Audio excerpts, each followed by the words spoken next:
Welcome back, everyone, to a brand new episode from Solo Leveling Season 3. Before we dive into the intense events of Episode 9, here's a quick reminder. If you haven't already seen Episode 8, you definitely need to catch up. Episode 9 picks up right where things left off, and trust me, it won't make much sense unless you've seen what led up to it. So, pause here. Check that out if needed. And once you're ready, let's get into the action. Over in Japan, chaos reigned as the battle raged on. Shadow soldiers clashed with towering giants in the heart of the city, while news helicopters hovered above, capturing the surreal confrontation to prove it wasn't a dream. Renowned hunter Jin Woo launched an attack on one of the massive creatures. Quickly, his army of ant shadows overwhelmed the beast, tearing it apart, piece by piece. Down below, a young girl fled in terror from an approaching giant, its massive hand reaching out. Suddenly, a dark figure swooped in, slicing through the giant's hand. It was Igris, Jin Woo's loyal knight. He caught the girl and held her safely in his arms.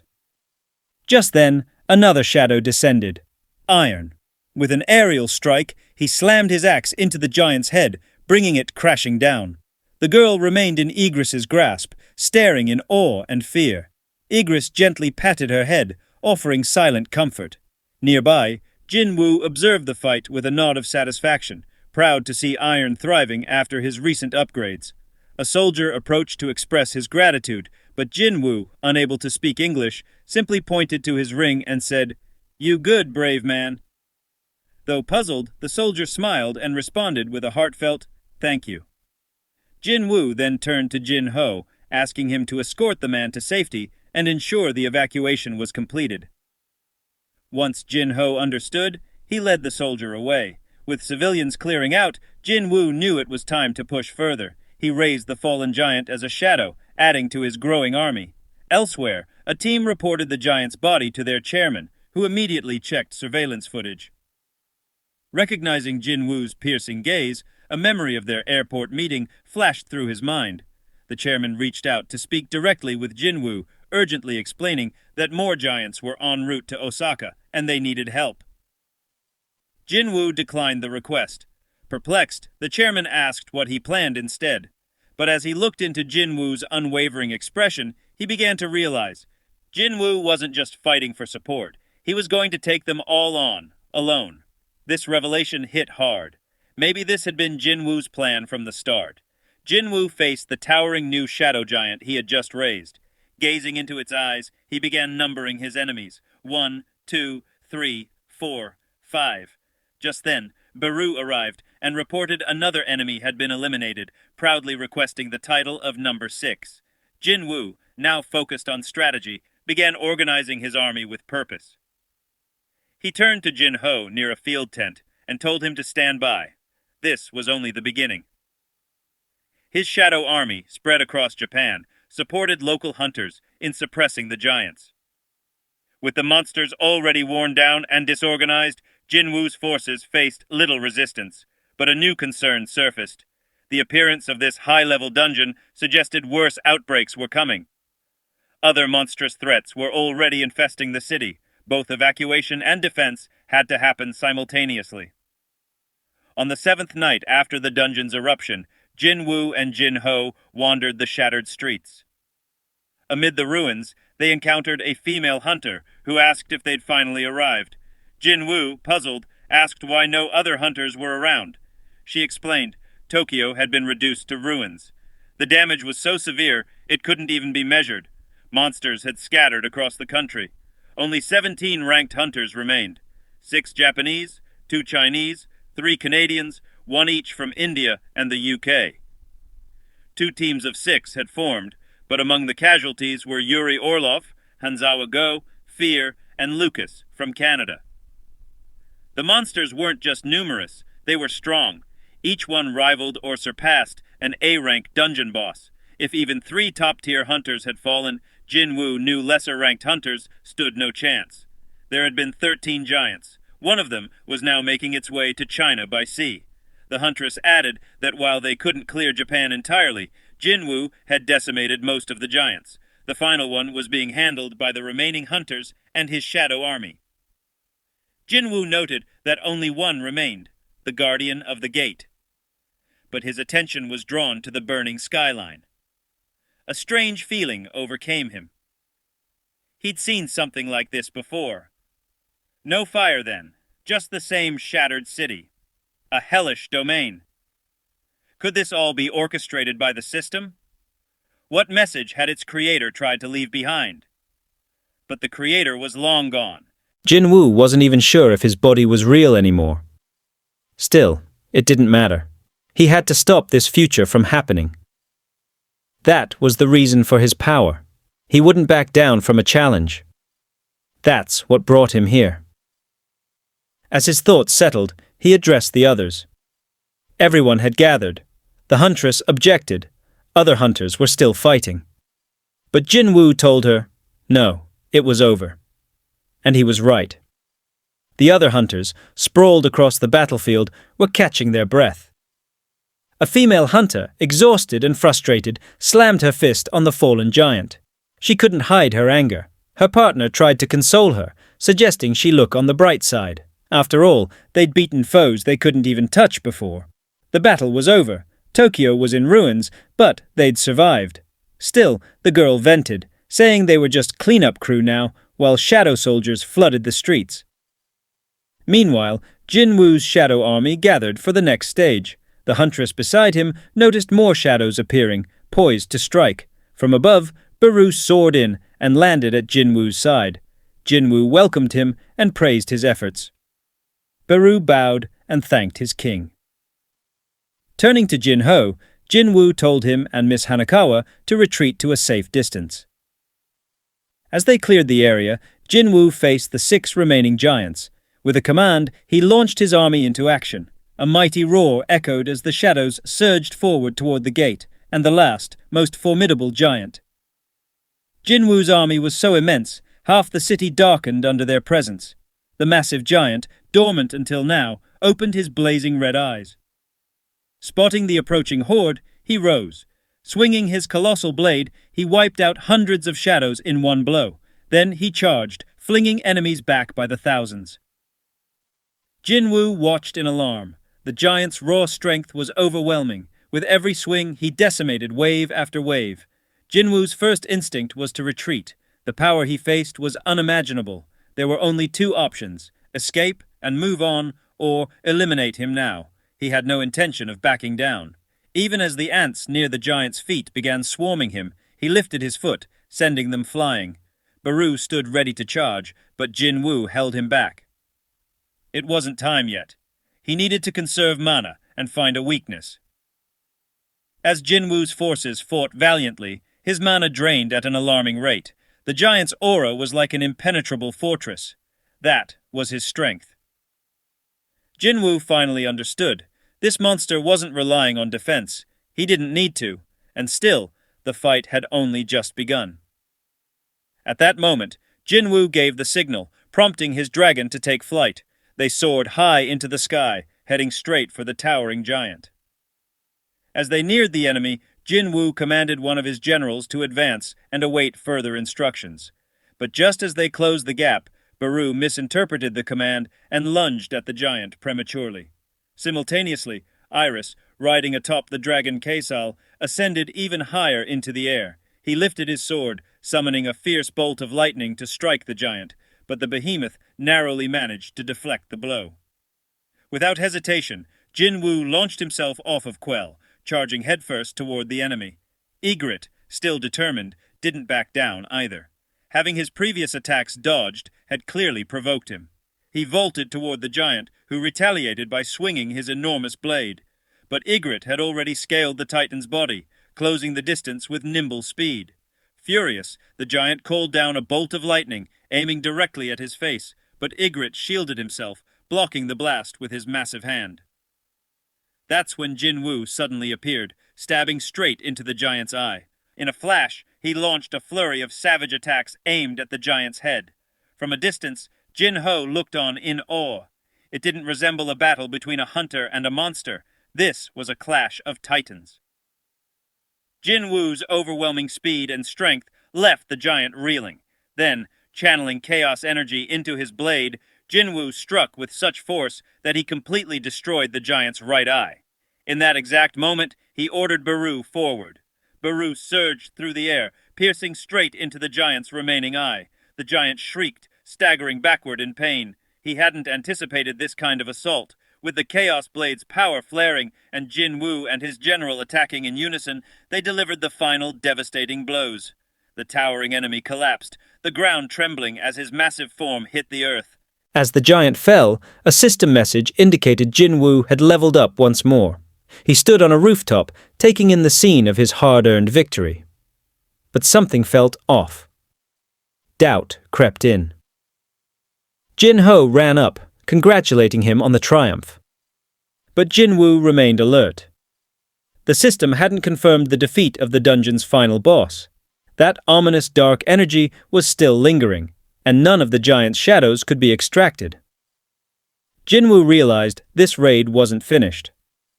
As Jin Ho approached, Jin Woo raised his hand, stopping him. He sensed danger still loomed. Just then, Beru emerged from the fallen giant's body and addressed him. Jin Woo already knew. The giant was dead. Its magic had become faint, hard to detect. Suddenly, the gate in front of them began to shift, its shape twisting unnaturally. A massive surge of magic burst forth. Jin Woo turned to look and saw Ygritte already shielding him in darkness. The gate absorbed the energy, and Jin Woo stood frozen in awe. He ordered Jin Ho to stay behind, then leapt into the gate alone. On the other side, Jin Woo found himself in a strange and colossal castle clearly built for giants. The space stretched endlessly, cold and unfamiliar. Beru suddenly spoke, sensing something nearby, an eerie laugh echoing down the hallway. Jin Woo was puzzled.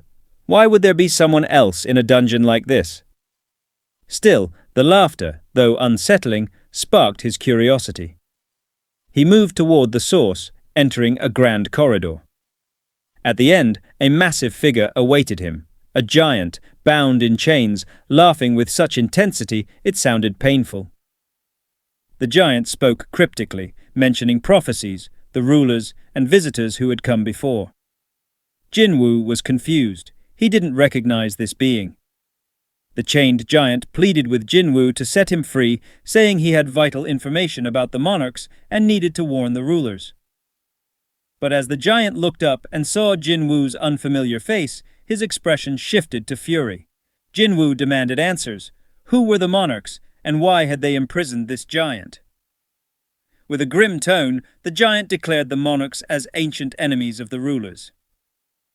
Jin Woo realized something critical. If the monarchs opposed the rulers, then they were also his enemies. He asked if that was why the giant was chained here. The giant confirmed it. He admitted he was also a monarch, and said the rulers and monarchs were likely already on their way to confront him. He no longer had the strength to fight them all, but claimed he needed more power. Jin Woo didn't understand what kind of power the giant meant.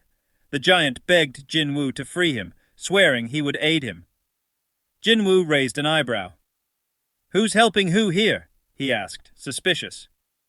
He demanded proof. The giant simply smiled and said, "I'll make you believe." At that moment, a notification window appeared. It revealed that the King of Giants, the monarch, had used a skill called Oath of Loyalty. This skill would bind them in truth. Neither side could lie. Jin Woo agreed to the oath without hesitation. The pact was sealed. Now trusting the bond, Jin Woo began questioning the giant further. He asked why he could speak so freely, unlike other magical creatures. The monarch was puzzled, not understanding what Jin Woo meant by monsters. Jin Woo clarified he meant the beings that poured out of the gates. The monarch assumed he was referring to the chaos creatures. He explained they were remnants of defeated armies or soldiers captured by the rulers. Over time, they had become twisted by magic. He claimed he was different, a king who had preserved his mind through countless years, waiting to meet Jin Woo. This surprised Jin Woo. He thought of the white-armored, winged beings, the ruler's army. The monarch confirmed that those were indeed the ruler's forces. When Jin Woo asked why they were sending monsters through the gates, the monarch revealed their plan, They were saturating Earth with magic in preparation for war. Monsters and chaos were just tools to spread magical energy across the planet. The monarch explained further. Soul crystals and mana stones, byproducts of this magic, were powerful energy sources. The rulers aimed to use bloodshed to enrich Earth's magical density, turning it into a battlefield for their war with the monarchs. Jin Woo was shaken. This was the second great war between monarchs and rulers. Earth was simply their battleground. The monarch warned him. Now that he'd made contact with both sides, neither would leave him alone. Their agents had likely already begun to move. Jin Woo pressed further, asking why he was a target. The monarch explained.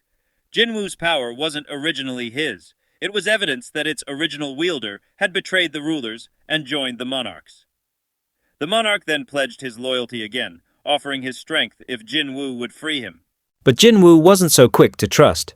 He usually turned allies into shadows, but the monarch explained that beings like him couldn't be transformed that way. Their essence lingered after death. Still, he could become an ally by choice. Jin Woo remained cautious. As he moved to cut the chains, he noticed a faint glow from a stone embedded in the giant's neck. Then, a sinister voice whispered from within, telling him to kill humans. In an instant, the monarch's demeanor changed. He lashed out at Jin Woo. Sensing betrayal, Jin Woo leaped back and declared, "Let's pretend this deal never happened." He launched an attack, plunging his blade deep into the monarch's body. The monarch shouted that Jin Woo was making a mistake, but Jin Woo ignored him, dodging and countering with brutal strikes. The battle raged until the monarch fell, weakened and defeated. Before collapsing, the monarch gave a final warning. If this war wasn't stopped, Earth would burn. Jin Woo responded coldly, "I won't let that happen." With one final blow, he vanquished the monarch, the dungeon boss, and one of the 9 monarchs. Jin Woo stood over the fallen enemy, knowing there was more to come. Though he couldn't extract the monarch's shadow, he took an unfamiliar artifact from the body, deciding it would serve as a reminder of the storm that lay ahead. Just as he suspected, a helicopter descended onto the grounds of a lavish estate. 2 individuals stepped out and were soon welcomed by none other than Christopher Reed, a hunter ranked at the national level. He greeted them with a hint of surprise, admitting he hadn't been informed of any visitors.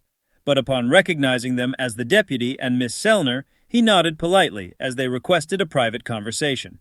They asked if he could have everyone else clear out of the house. Without protest, Christopher gave a firm order to his staff. No one was to approach the room until the guests had left. A short time later, the trio settled into a room where Christopher immediately got to the point. "If this is about another dungeon emerging in the east," he said bluntly, "I'll save you the trouble." "I'm not going."